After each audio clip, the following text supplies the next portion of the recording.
Hey everybody, Aaron here. Welcome back to another anime review. Today we are looking at Centaur's Life Episode 2, which, I don't know what I want to think about the series. Like, I'm trying to debate in my head internally.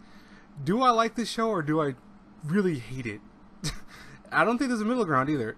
So, Centaur's Life did something very interesting with Episode 2, where we saw more of the different races of, like, I want to say monster creatures and monster people in general.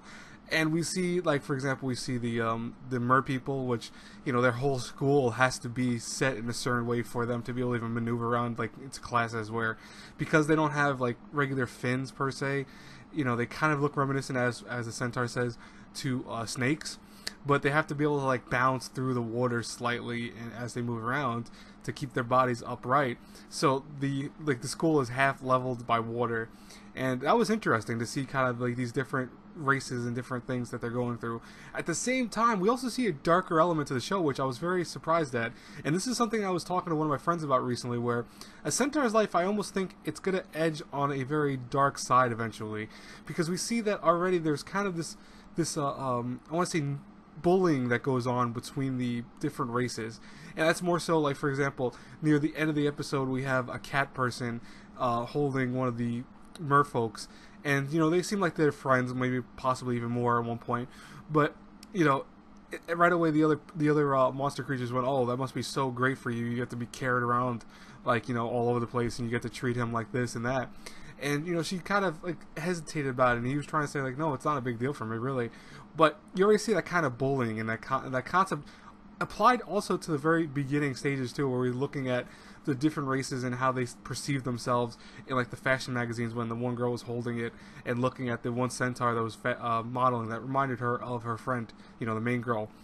What was interesting though is to see that, because it's like, is this going to try to go into a darker realm eventually, or is it going to stay as a slice of life type show? Because I don't know. If it starts going towards darker route, I think I could really like the show a lot more than I do right now. And this episode kind of, I like the near the end parts. I think the later half, when they start focusing on the merfolk, that was a lot better than the first half, which was just essentially, like, kind of useless, trivial things, like, oh, okay, let's just have them dress up, and maybe that probably appeals more to the girl fan base for the show than the guys, obviously. But I was like, it's like a hit or miss type of show. I don't know. I'm really curious. What do you guys think in the comments below? Tell me. I'm gonna keep with the show. I really want to see where the show can go from here. As far as reviewing, though, I'm gonna give it episode 3.